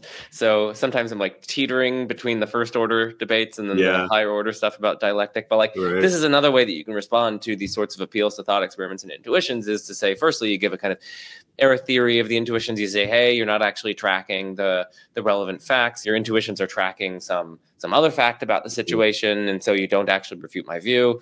That's one way that you can respond to them. But another way that you can respond to them is to be like, okay, yeah, that's unintuitive, but like the alternative views also have very unintuitive consequences. And there's a slight modification of the thought experiment, which can bring out the intuitive unattractiveness of the other views. So Andrew Law has nicely illustrated these at least two ways to respond to these kinds of appeals to thought experiments and intuitions.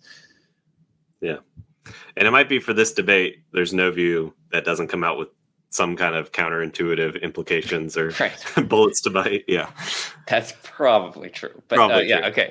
Yeah. All right. So let's go on to makes God's beliefs dependent. That's so this is the second worry. And we kind of alluded to it earlier when we were talking about whether the timelessness theorist gets any kind of counterintuitive implications for saying that God's timeless beliefs depend on what we do, right? Whether you think God's beliefs being dependent on what we do is plausible or not might depend, pun intended, on your broader philosophical and theological commitments. So I think you probably, if you're a classical theist, this is going to look pretty suspect. I'm a little puzzled by why some classical theists seem to be invoking it, like especially Eleanor Stone. Maybe there's something I'm missing, but again, Joe, I think you made this point nicely. Like, it looks like this is in tension with some other kind of classical theistic commitments. Yeah. The other thing that this raises, and we've talked a little bit about this earlier, is like what kind of view on the ontology of time, what times exist, does this view require or imply? It looked like the Ockhamist view, at least according to Finch and Ray, requires eternalism or the four-dimensionalist view. And so that means presentism, growing block, or kind of off the table. You might think the same is true here. If people are interested in this debate, Philip Swenson's paper, I think it's called Ability, Foreknowledge, and Dependence. It's in the Australasian Journal of Philosophy from 2016. He's got a nice discussion on presentism and the dependence view. And I think he's agnostic maybe at the end of the day about whether, eternalism, the view that all times, past, present, and future sort of exist, whether that's required by the view. I think he just is an eternalist, and so he doesn't see a big problem here. But I think he thinks you can be a presentist and accept the view. Andrew Law is even more kind of friendly to the presentist and says, he gives a quick argument in a footnote of one of his papers saying like, whatever presentists say about cross-temporal relations, like the causal relation, there's going to be some kind of parallel claim to make about dependence, including of this backwards variety. And I'm inclined to agree with him there. We've had a lot of conversations over the years. We were in grad school together at UC Riverside and talked a lot about time travel. We both think that like objections to time travel that are based on presentism all go wrong in exactly this way. And so I think he's just tapping into that kind of literature here. Yeah, that's interesting. I mean, Yeah, I mean, maybe it will ultimately come down to what the presentist just says about these transtemporal relations, like causation. Yeah. I mean, there's still something odd remaining where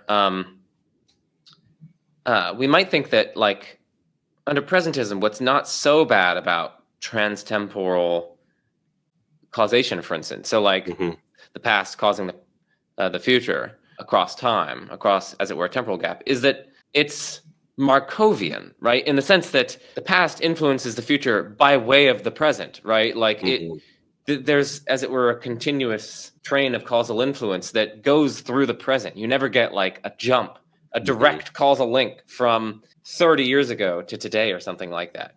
And there are, puzzles that you get into when you start to think that causal transmission is non-Markovian. It can sort of cross that temporal gap directly without being mediated by the present.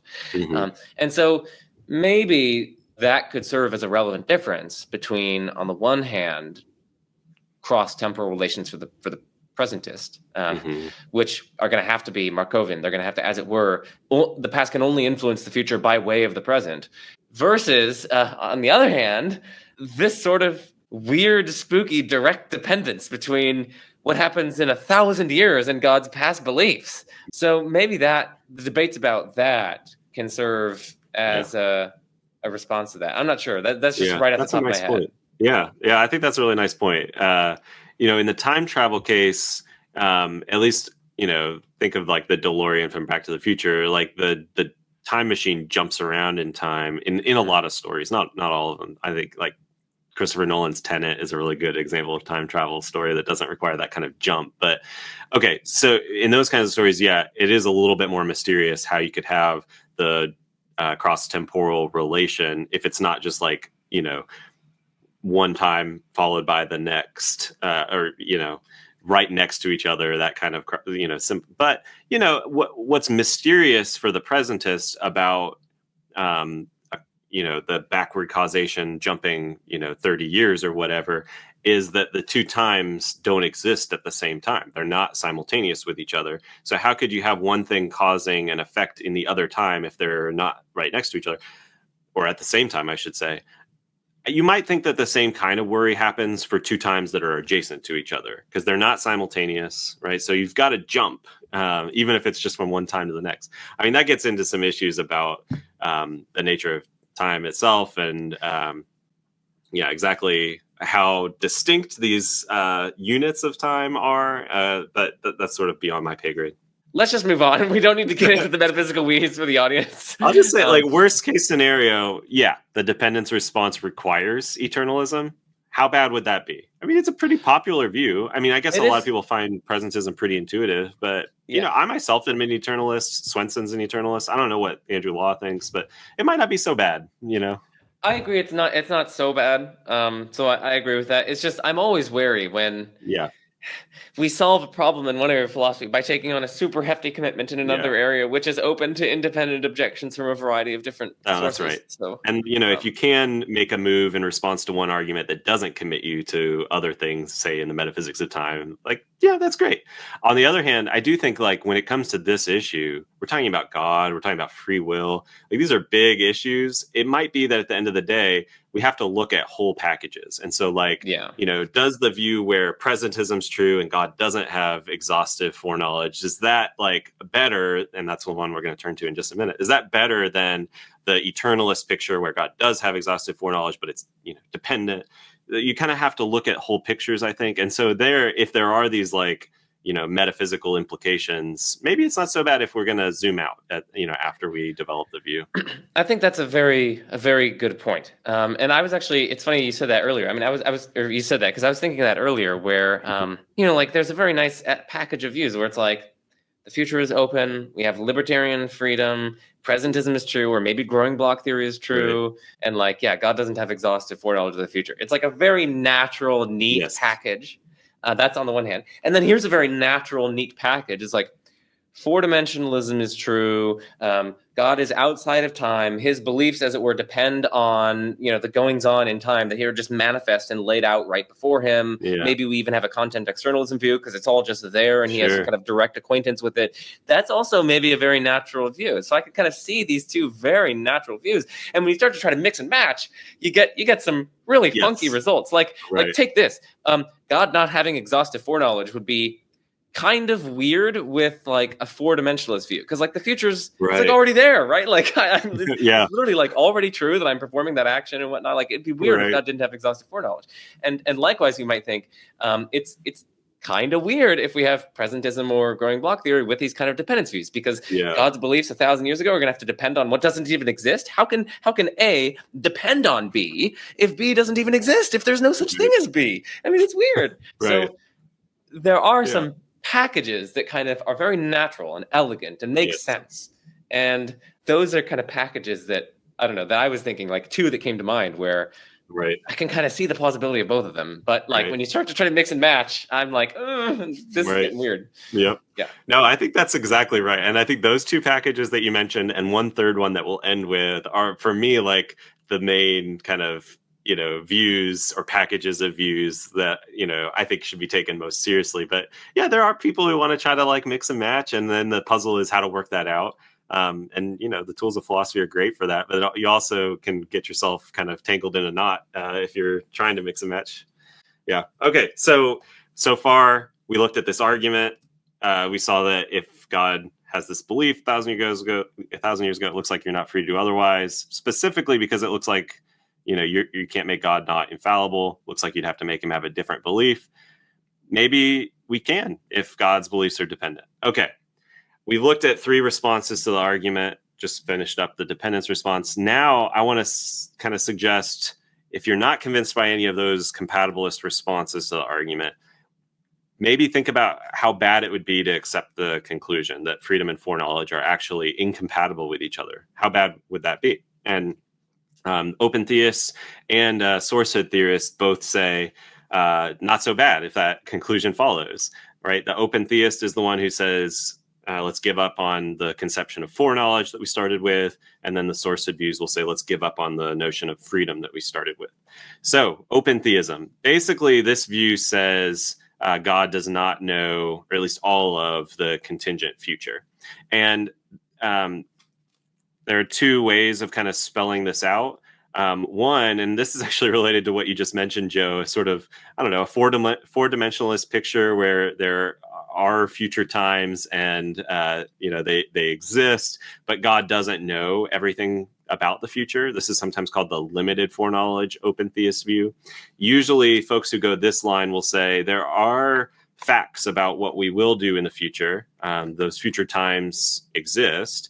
But if God knew in advance what we were going to do at those later times, then we wouldn't have free will. And so in order to preserve our freedom, God either sort of like shields his eyes, doesn't look at the future, or for some reason doesn't know.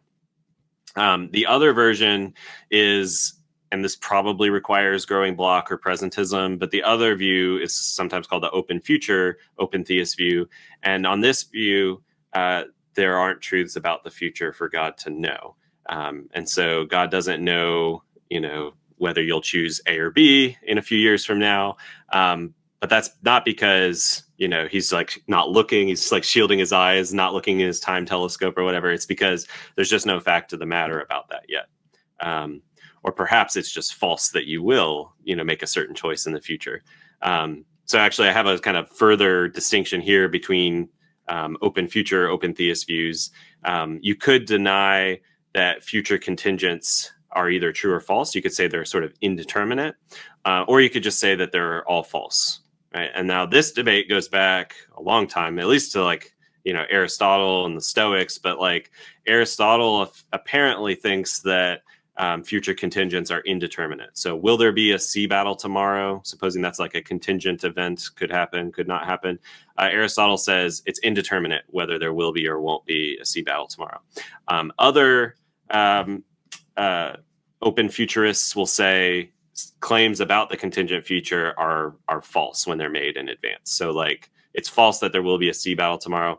That is consistent with the sea battle still turning out to happen tomorrow. But as of now, it's false that there will be a sea battle tomorrow. Yeah, and just for the audience, the indeterminate, we're essentially using that as just meaning neither true nor false. Yes. So there's no fact of the matter. It's not the case that it's true, but it's also not the case that it's false. Right. Yeah. And again, it's like if you're denying that there are truths about the future, those seem like the only two options. You're either saying, well, since they're not true, they're false, or you're saying there's this third thing, indeterminate, where it's neither true nor false. Right. So then for the audience, the distinction here between different kinds of open theism just comes down to whether or not we think there are true future contingents. So the limited foreknowledge view says, yeah, there are, but God doesn't know them for whatever reason. Maybe he can't, or maybe he just chooses not to. Right. And then the open futurist, or the open future open theist, says that, no, there are no true future contingents. So either they're all false, or they're all indeterminate. Or maybe you could have a really weird view where some of them are false and some of them are indeterminate. But I don't know anyone who holds that. But yeah, okay. Yeah. Oh, and by the way, for Joe, you had a video not that long ago with Patrick Todd talking about his book on the open future. He's someone who has given a really nice book length treatment of this topic and has argued for the all false view. So I'd recommend people check that out. There's some discussion of the other views there too. And Patrick's got a lot of papers as well, and many on this topic. So you can, check out his discussion of the distinction between, say, limited foreknowledge versus open future views. Okay, when people first hear about open theism, and especially about this idea that we're giving up foreknowledge in the sense that we started with, it starts to look like, wait a second, I thought God was supposed to know everything. I thought God was omniscient. So isn't this out of bounds, theologically? So the first set of worries is going to be about theological considerations. And the first thing that comes to a lot of people's minds is this worry about whether open theism is compatible with omniscience. I think there's plausible things to say in response to this worry on behalf of the open theist. In particular, the open theist is not saying that there's stuff that God can know that he doesn't, right? Even on the limited foreknowledge view, right? The reason why God doesn't know what you're going to do, say, 5 years from now, is because you're going to do that freely, and it would be impossible for him, according to the open theist, to know that in advance and for you to do it freely. Right. Again, the open theist accepts the conclusion of the argument for incompatibilism. So they're going to think, yeah, it's just not possible for God to know that in advance and for you to do it freely. Now, speaking of Patrick Todd, he's got an argument against that version of open theism, the limited foreknowledge one, because for reasons you just said, Joe, it starts to look like, well, there is a fact about what's going to happen, at least if eternalism or four-dimensionalism is true, and God can't know it. That starts to look like it's incompatible with omniscience. But if you go the open future route, which I think is the route that most open theists want to take, you don't have this problem at all, because there is no truth about what you'll do 5 years from now, if that's part of the contingent future, right? So it's either indeterminate or it's false. But in either case, right, it's like it's no mark against God's omniscience that he doesn't know it. After all, it's not true yet. Right.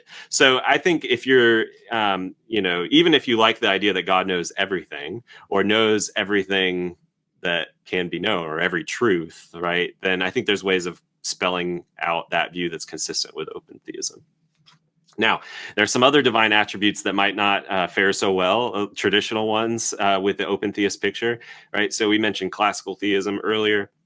The open view is open theism is a rival to the classical theist view. So God is going to be in time on open theism. He's going to be learning things, and so changing, so not immutable, and many other kind of, again, thinking of packages, right? A lot of the package of open theism requires rejecting bits of the package of the classical theist picture. Is that a good thing? Is that a bad thing? I think, again, this is going to depend on your broader philosophical, theological commitments. When open theism started to become popular towards the end of the 20th century, some of the kind of influential papers and books on it argued that there's religious, theological support, biblical support, perhaps, for the view. And so if you're taking certain passages, say, of the Hebrew scriptures or the Christian Old Testament very seriously, it starts to look like actually you should think God doesn't have those classical theist attributes and has these open theist attributes instead. It starts to look like, on this view, God, when he creates the world or when he interacts with it in certain ways, he doesn't have total control over everything that's going to happen. He takes some risks. And again, depending on your antecedent commitments, that could either look really good or really bad, but it's going to depend on those other things. So I'm going to kind of set that aside, unless you want to dig into any of them, Joe. I think that will really depend on your tradition, your theological beliefs. But that is something to keep in mind when you're weighing this package against others. For philosophical considerations, well, we've already been talking a lot about the metaphysics of time. I think it makes most sense to have the open future version of this and to have an open future view of time, like a presentist or growing block theory. So again, is that a problem? Well, you might want to try to be neutral in the metaphysics of time. But again, if you're trying to develop a full package, you might think, well, this all makes sense together and it's got a lot going for it together. So I do think the best version of open theism is going to be the open future, open theist view. And so you're probably going to give up eternalism. But maybe that's not a problem. If you're like me and you kind of already think eternalism's got an edge, that counts against taking the open theist view for philosophical reasons. All right, the last one that I'll mention really quick is, I guess it's theological and philosophical. It's like a philosophy of religion issue, and it's the issue of whether God could answer past directed prayers. So suppose, you hear that some accident has just happened. Maybe it's in a place where you've got a family member who's traveling, or you've got a friend who lives in the area, but you're not aware of the details. You just know that an accident's happened. And you immediately, suppose that you are religious and you engage in petitionary prayer, you immediately think, God, please keep my friend or my family member safe. If you spell out the case in a way where God's answering that prayer would require him intervening in the past relative to the time of the prayer, right? You might think that you need for God to be able to know parts of the future. And so I think some of the kind of, I don't know, maybe this is just a special example, but some of the views about open theism's kind of, I don't know, limited scope of providence kind of get tangled up with particular practices like petitionary prayer. This is one that some open theists and some critics have engaged with. There's a volume edited by the late Benjamin Arbor called Philosophical Essays Against Open Theism, and it summarizes this issue and some others across the chapters, so people could check that out if they're interested. But I think that's another one that's like, it's a pretty new worry for a relatively new view in the debate. And, there's probably a lot more to be said about it that hasn't been published yet. So it's another cutting edge area of the debate. All right. How's that, Joe? You have any questions about open theism or anything I've missed? You're good. Okay, thumbs up. Well, I mean, there's a lot to say about open theism, but Sure. For purposes of time, I don't think, we need to get into any of that. Yeah. I think you covered some of the major bases that people are talking about in the literature, and but yeah, there's a lot to say. But I think we should just move on to this other way of being an incompatibilist. Yeah, and the last way to be an incompatibilist, I think I'll go even quicker here, and I'll just like plug other things that people can check out if they're interested. I mentioned that the open theist says, if there's a dilemma of freedom and foreknowledge, we'll keep the freedom and give up the foreknowledge. The sourcehood view sort of goes the other way and says, let's keep the foreknowledge, but give up the view of freedom that the argument kind of assumed. So the basic idea here is that, as you said earlier, Joe, the control, the kind of freedom required for moral responsibility doesn't require the freedom to do otherwise, what we've been calling leeway freedom or free will throughout this discussion. There are a lot of people, myself included, who think that you can be morally responsible for something even if you couldn't have avoided doing it, even if you couldn't have done otherwise. There are two versions of this view. So this is where we get back into that debate about causal determinism and free will. You could be an incompatibilist or a compatibilist in that debate, and so a libertarian or a compatibilist, and then also be an incompatibilist about freedom to do otherwise and God's foreknowledge. So two versions of the view are source libertarianism and source compatibilism. Again, we are at compatibilism here. I'm not contradicting myself by saying ways to be an incompatibilist, and then source compatibilism. Compatibilism here just means about moral responsibility and determinism. And the idea is you can be morally responsible even if you couldn't have done otherwise. Sometimes called semi-compatibilism. That's the view that John Martin Fisher defends. Okay, so what should we say about this kind of view? I mean, you might think it's just sort of changing the subject because it's just saying, well, the kind of freedom we care about is not the kind that was at issue in this argument. And in a sense, that's right. But in order for that to be coherent, you've got to reject what some people think is an intuitive connection between the two senses of freedom. In other words, the source view that I'm talking about here, whether it's libertarian or compatibilist, rejects the principle of alternative possibilities, PAP for short. And that principle says to be morally responsible, you have to have leeway freedom. You have to have the ability to do otherwise. So it draws a tight connection between the two senses of freedom that we've distinguished. That principle is intuitive to a lot of people, though, starting with a paper that Harry Frankfurt published in 1969 called Alternate Possibilities of Moral Responsibility, there's been a huge debate, and that's an understatement, an enormous literature on whether PAP is true and whether there are counterexamples to it following Frankfurt's kind of initial discussion in 1969. Connecting this up with the foreknowledge issue, David Hunt, who I mentioned earlier, co-author of the SCP entry on freedom and foreknowledge, he has argued that Augustine and then Hunt himself also takes divine foreknowledge to be a counterexample to PAP. It looks like it does take away our freedom to do otherwise without taking away our moral responsibility. So maybe it's not so bad to give up PAP. I think it's not, but that's something that's an ongoing debate as well. And maybe the foreknowledge case is relevant here for assessing PAP. Just as a really quick aside, it turns out there's some discussion too about whether there can be time travel cases that are counterexamples to PAP. So yeah, ongoing discussion, and it kind of intersects with all the stuff that we've been talking about here. Well, if the audience is curious, I had Taylor on to respond to Michael Huemer and Sapolsky when they were debating whether or not we have free will. And there it was like a hard incompatibilist, it seemed, versus, so that was Sapolsky, versus a very robust libertarianism on the part of Michael Huemer. So Taylor and I gave some commentary on that video. I'll have that linked in the description. And we talked about Frankfurt cases in much more detail, PAP in much more detail, gave some reasons for thinking that, hey, maybe it's maybe it's not so sacrosanct. But anyway, Yeah. yeah, I just wanted to plug that. I do think one worry here is if you go this route to, because you're a theist and you're worried about divine foreknowledge, you might get some other problems like, well, could God causally determine everyone and still preserve their freedom in the sense that matters, right? Their moral responsibility.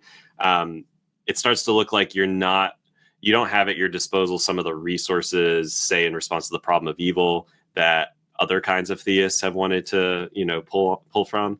But that's a whole nother separate set of issues. And I think even if you like libertarianism as a response to, or leeway libertarianism as a response to the problem of evil, it's only a partial response. There's got to be more to say about why God allows evil and suffering. So yeah, that would be a whole nother 2 hours, but it is relevant, I think.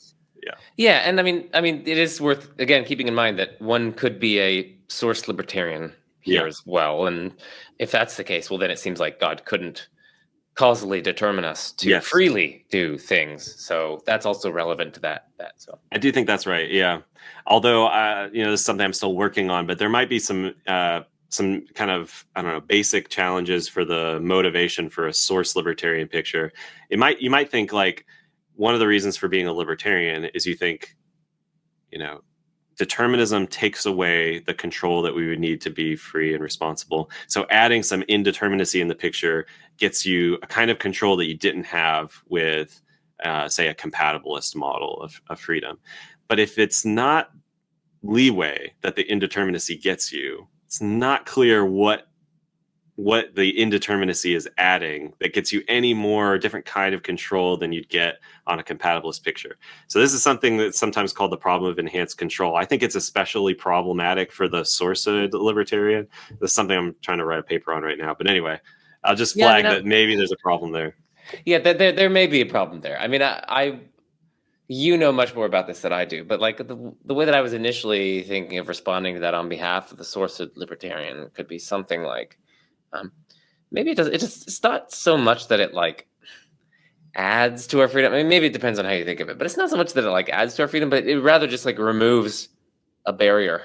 It's like there's nothing. I'm not the puppet of external forces, as it were.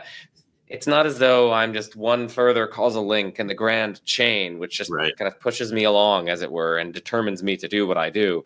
So it's not so much that it plays any kind of positive role in explaining my free will in my moral responsibility and my ability to control my actions in a way needed to be morally responsible in the way that, say, the leeway libertarian might think so. Like, it really is up to me. And like, I've got these alternative options that I can go down. Like that is almost like a positive contributor to my freedom. The Sourcehood person could say, it's not, indeterminacy is not playing that role. Right. Rather, it's much more along the lines of like removing this like extreme threat to my freedom of being just a puppet of forces that are just running through me, as it were. Right. That's a really helpful point. Yeah. And I mean, that does raise issues about like, being manipulated, which is, a lot of the main, like today anyway, a lot of the main challenges for compatibilists are like, well, how do you handle the comparison of determinism and manipulation? And you might think, if you're a source libertarian, well, you kind of have an edge over the compatibilists because you don't have to, respond to that manipulation argument. Okay. Yeah. It's, again, right at the cutting edge because there's lots of papers on that. See, this is what you get at Majesty of Reason. So that's why everyone needs to hit the subscribe button, turn on that little bell for notifications, immediately support me on Patreon, give me thousands upon thousands of dollars every month. Like, you need to do this, people. Okay. So, the last problem is, can God's foreknowledge constrain without determining? So what is that? Yeah, we kind of alluded to this earlier. I mentioned, Patrick Todd drawing from Jonathan Edwards on this, but you might think that, well, it's sort of mysterious how God could foreknow something without it being causally determined, given that God is supposed to be infallible. Now, again, we're not saying God causes our behavior, but now it's like, well, how does foreknowledge constrain? And Sourcehood views are okay with accepting the conclusion of the argument. So in some sense, foreknowledge constrains, but how? This can look mysterious. And so one of the challenges, especially for the source libertarian here, is how to explain how foreknowledge constrains without being a kind of determination or being something that's like a causal force. David Hunt has thought about this some in response to Patrick Todd. I think this is another kind of cutting edge place, but maybe this is a place where if you're a source compatibilist, you don't have a problem, because you could just think, yeah, maybe Patrick Todd and Jonathan Edwards are right. Foreknowledge does imply determinism. But if you're a compatibilist about determinism and responsibility, you can just accept that implication. Okay, so again, costs, there are going to be some just, with that package of views. But I do think that's where the action is looking at the overall pros and cons of each of these packages. Right. And I guess, I don't know, it's not too bad for me to just be like, yeah, maybe there is some mysterious, somewhat spooky, non-causal constraint. But like, we got God in the picture, there's bound to be some sort of spookiness or weirdness or mysteriousness. Right. So, yeah, I don't know.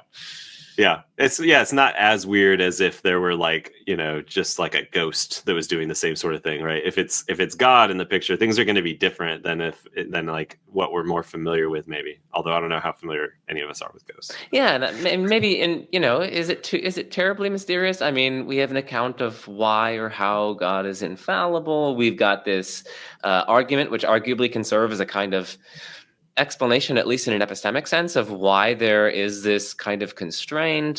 So, I mean, we have a lot of purchase on this. But anyway, yeah.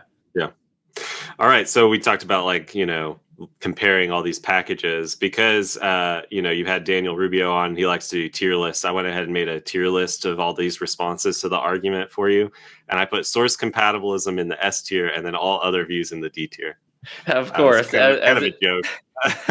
As it should be. No, but that's great. I'm not sure what my serious ranking would be. This is such a difficult problem for me. I mean, I don't know what my serious ranking would be either. Yeah, I mean, it's very, very difficult. I mean, I don't know, man. I mean, does anything get in the S tier? I mean, right? No. That's a good point. I think, the best would be A tier. No, this is all so difficult for me, and I mean, I have some sympathies with dependence type responses. I mean, right. I guess I would just distribute my credences over packages or pictures. I'd want to flesh out a dependence response in a way where it's almost like the way that I was saying, maybe we have timelessness in there. We add it to four-dimensionalism so we don't get the very difficult tensions between timelessness and dynamic view of time. And then we add dependence so that and again, the kind of content externalism, all that, okay, I can see, I guess I can kind of see how that picture could be true. And then likewise, maybe fleshing out the open theist view, I could see how that could be true. And then fleshing out maybe your Sourcehood view. Maybe those the three major contenders, all of whom get maybe A-ish, B-ish tier or something. Yeah, there you go. And then the rest are all C or D because they try to mix and match and they try to get their, have their cake and eat it too. Right. I mean, my guess is, maybe it's not so controversial that people would think, those three packages are pretty good, taken in isolation from other theological issues, the problem of evil, all sorts of things. But then add in some extra things that you want explained or you want your package to fit with. And then that might, for some people, push something up or down relative to the others. Yeah.